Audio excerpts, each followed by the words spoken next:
اس بندے کو چھوڑ دیتے ہیں. لوگ پریشان ہو گئے, حیران ہوئے کہ سیدنا علی المرتضیٰ, کیا بات ہے, آپ نے اس بندہ جو آپ کے نرغے میں ہے اور دشمن اسلام ہے, آپ نے اس کو چھوڑ کیوں دیا؟ وہ کیا فرماتے ہیں؟ وہ کہتے ہیں کہ پہلے میں فقط اللہ کے لیے لڑ رہا تھا. کس کے لیے لڑ رہا تھا؟ اللہ کے لیے. میں اس کو مارنے لگا تھا اس لیے کہ اللہ کا دشمن ہے, دین اسلام کا دشمن ہے اور میرے نرغے میں ہے, میں اس کو مارنے لگا. جب اس نے میرے چہرے پر تھوکا, مجھے غصہ آیا کہ یہ بندہ, اور اس نے میرے چہرے پر تھوک دیا. اب میں نے اپنے ذات کے لیے بدلہ لینا شروع کر دیا. جب یہ خیال آیا کہ اب میرا اس سے انتقام فقط اپنی ذات کے لیے ہے, اس مالک کے لیے نہیں, سیدنا علی المرتضیٰ نے فوری اس بندے کو چھوڑ دیا. تو یہ ہے محبت ہو تو کس لیے؟ اللہ کے لیے. کسی کو دینا اللہ کے لیے, اور کسی سے اپنا ہاتھ روک لینا یہ کس لیے؟ اللہ کے لیے. بہت ہی ایمان افروز حدیث مبارکہ ہے مسلم شریف کی, جس کے راوی سیدنا ابو ہریرہ رضی اللہ تعالیٰ عنہ ہیں. وہ فرماتے ہیں کہ رسول کریم صلی اللہ, حدیث قدسی ہے,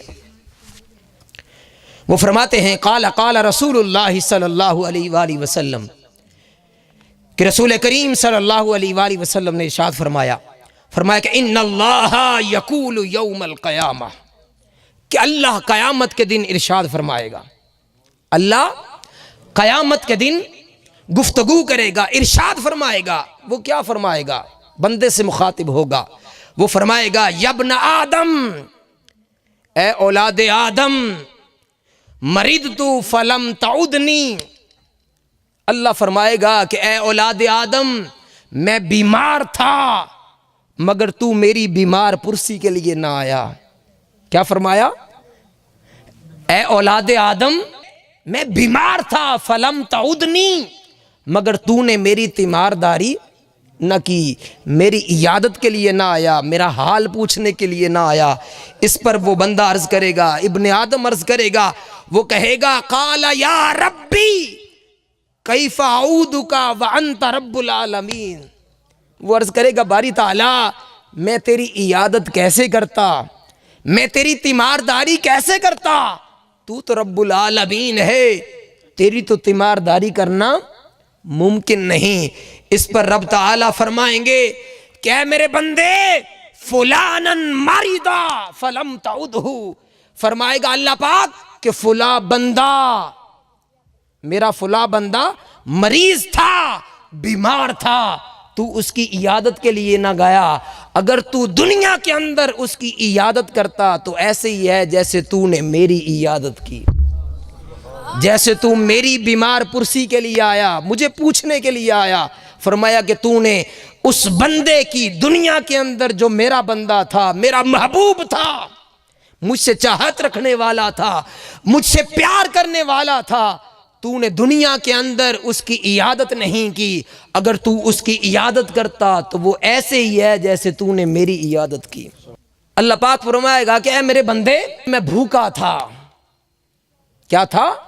بھوکا تھا, مجھے بھوک تھی مگر تو نے مجھے کھانا نہیں کھلائے. وہ بندہ عرض کرے گا باری تعالیٰ وانت رب العالمین وکیف اطعمک وانت رب العالمین. باری تعالیٰ تو تو رب العالمین ہے, سارے عالمین تجھ سے کھاتے ہیں, سب کو رزق تو دیتا ہے. واللہ یرزق من یشاء بغیر حساب, بے حساب رزق مالک تو دیتا ہے, پالنے والا تو ہے. میں کون ہوتا ہوں کہ تجھے رزق دوں, میں کون ہوتا ہوں تمہیں کھانا کھلاؤں. اس پر اللہ پاک کیا فرمائے گا کہ اے میرے بندے, دنیا کے اندر فلاں بندے نے تم سے کھانا مانگا, تیری دہلیز پہ آیا, تم سے کھانا طلب کیا اور تو نے اسے کھانا نہ دیا.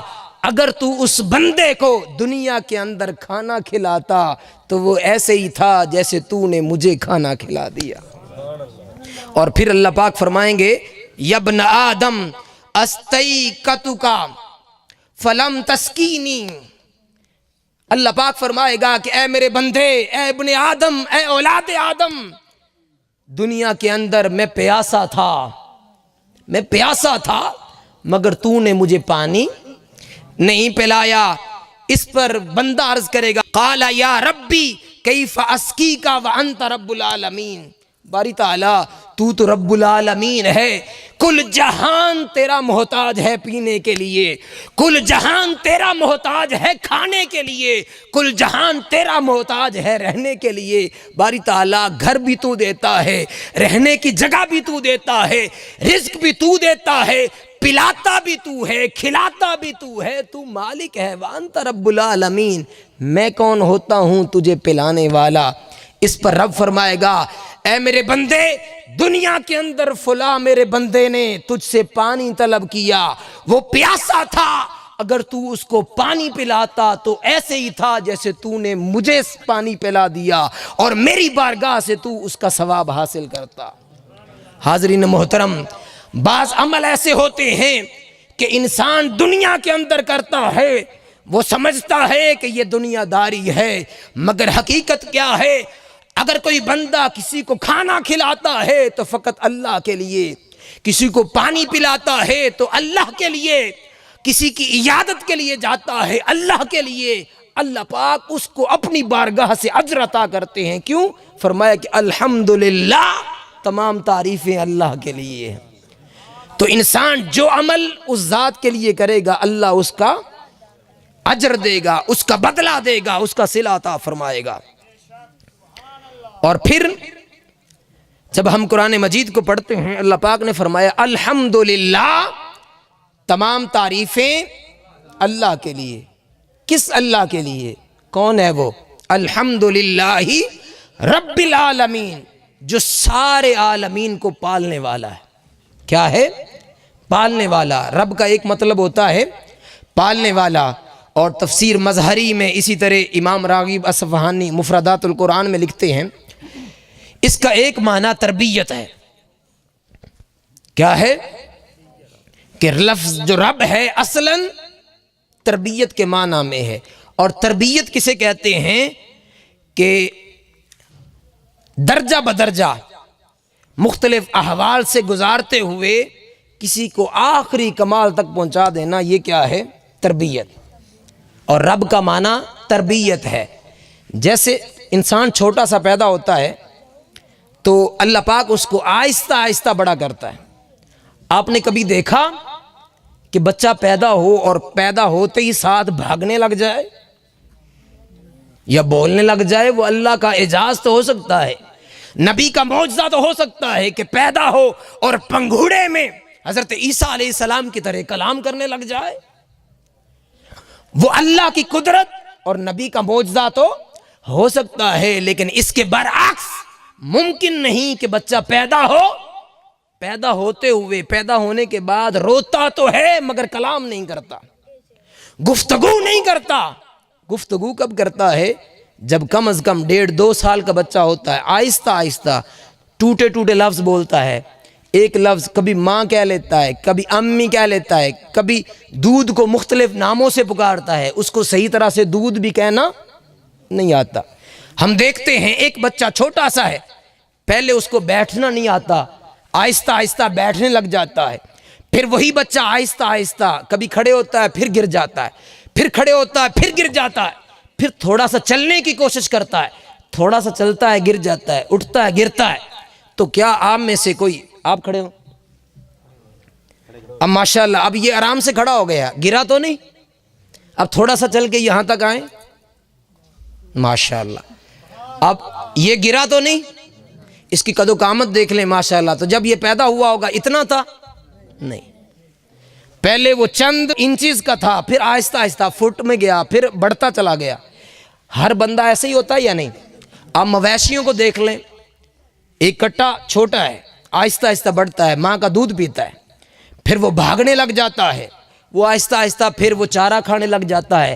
کیا پیدا ہوتا بچہ چارہ کھاتا ہے؟ نہیں۔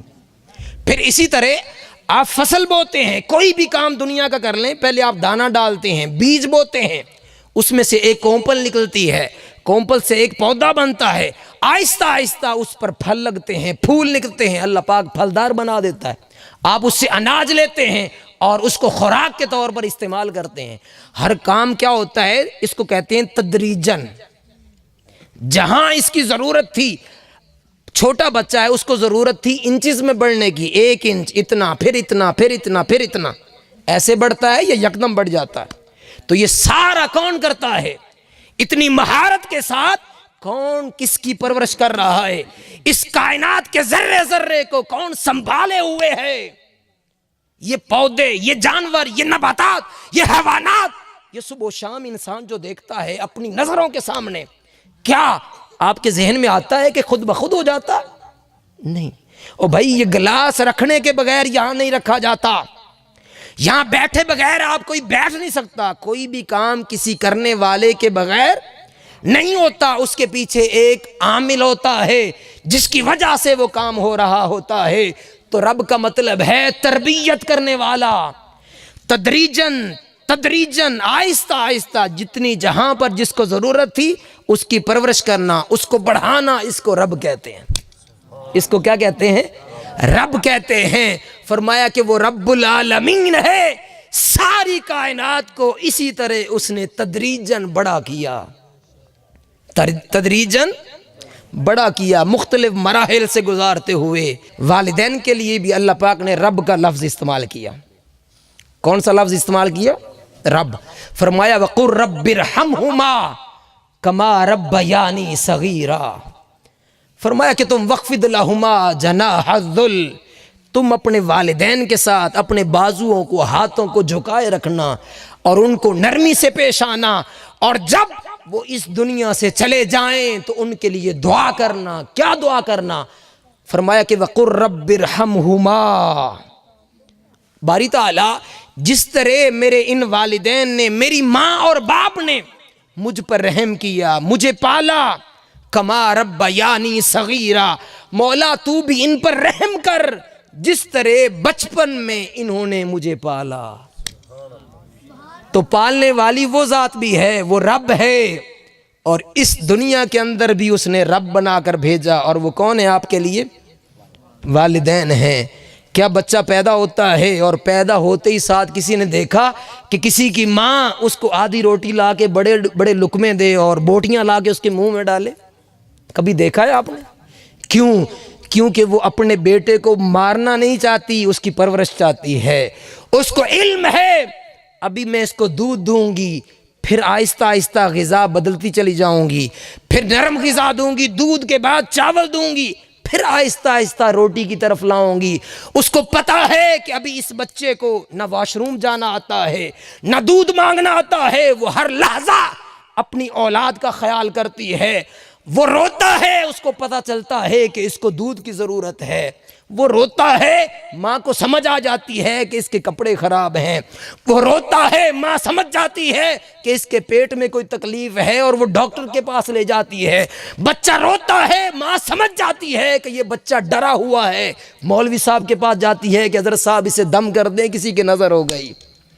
ماں یہ سب کچھ کیوں کرتی ہے؟ عام جو انسان دوسرا چلتا پھرتا اس کو کیوں نہیں نظر آتا؟ کیوں؟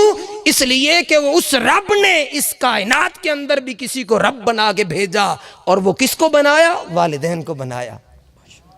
والدین کو، ماں کو پتہ چل جاتا ہے، کسی اور کو تکلیف ہو یا نہ ہو، بچہ چاہے بیرون ملک اس کو تکلیف ہو، ماں یہاں بیٹھے اس کو محسوس کرتی ہے۔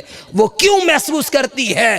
اس رب العالمین نے اپنی ربوبیت کا فیض اس ماں کے دل میں ڈال دیا، اپنی ربوبیت کا فیض اس ماں کے دل میں ڈال دیا۔ ایک یہودن حضور کی بارگاہ میں آتی ہے، ام المؤمنین سیدہ عائشہ صدیقہ رضی اللہ تعالی عنہا کے پاس، اور آ کر عرض کرتی ہے، اے سیدہ میں بھوکی ہوں، گھر میں کھانے کے لیے کچھ نہیں۔ کیا التجا کی؟ میں بھوکی ہوں، کھانے کے لیے کچھ نہیں۔ ام المؤمنین سیدہ عائشہ صدیقہ رضی اللہ تعالیٰ عنہ فرماتی ہیں، وہ فرماتی ہیں کہ اے سوال کرنے والی خاتون، ہمارے گھر میں بھی کئی دنوں سے فاقہ ہے، قربان جائیے، مالک ایسے کہ دونوں جہاں ان کے پاس، انما انا قاسم واللہ یوتی، وہ اللہ دیتا ہے، وہ مالک دیتا ہے اور میں تقسیم کرتا ہوں، عطا کرتا ہوں۔ کائنات کی ہر خیرات حضور کے در سے ملتی ہے، در مصطفیٰ سے ملتی ہے، مگر گھر کا عالم کیا ہے کہ کئی روز تک فاقے ہے، کھانے کے لیے کچھ نہیں۔ ام المؤمنین سیدہ عائشہ صدیقہ فرماتی ہیں کہ اے خاتون، ہمارے گھر میں بھی کئی دنوں سے فاقہ ہے، مگر ہمارے گھر میں میرے پاس ایک کھجور ہے۔ کیا ہے؟ کھجور ہے۔ اور وہ لا کر ام المؤمنین سیدہ عائشہ صدیقہ نے اس یہودن کو دے دی، اور وہ یہودن کیا کرتی ہے؟ اس کھجور کو لیتی ہے، اس کے 2 ٹکڑے کرتی ہے، ایک ٹکڑا ایک بچے کو دے دیتی ہے اور دوسرا ٹکڑا دوسرے بچے کو دے دیتی ہے۔ جب یہ عالم دیکھتی ہیں ام المؤمنین سیدہ عائشہ صدیقہ رضی اللہ تعالیٰ عنہا، وہ حیران ہو جاتی ہیں، پریشان ہوتی ہیں۔ اتنے میں حضور نبی اکرم صلی اللہ علیہ وسلم جلوہ افروز ہوتے ہیں۔ آپ پوچھتے ہیں عائشہ وجہ کیا ہے؟ بڑی حیران ہو، پریشان ہو، ماجرا کیا ہوا؟ اتنی پریشان کیوں ہو، حیران کیوں ہو؟ وہ عرض کرتی ہیں یا رسول اللہ، کیا ماں اتنی محبت کرتی ہے اپنی اولاد کے ساتھ کہ خود بھوکی تھی، میں دیکھ رہی تھی کہ بھوکی تھی، ایسا بھی تھا کہ اس کھجور کے 3 ٹکڑے کرتی، ایک ایک ان بچوں کو کھلا دیتی اور ایک خود کھا لیتی، مگر اس نے ایسا نہیں کیا۔ یا رسول اللہ، وہ بھوکی تھی مگر اولاد کو بھوکا نہ دیکھ سکی، خود بھوکی رہ کر اپنی اولاد کے لیے ان کو کھلا دیا۔ اس پر تاجدار کائنات فرمانے لگے اے عائشہ، تو اس ماں کی محبت پر حیران ہو رہی ہو، خدا کی عزت کی قسم، وہ رب اپنے بندوں سے محبت کرتا ہے ماں سے 70 گنا زیادہ۔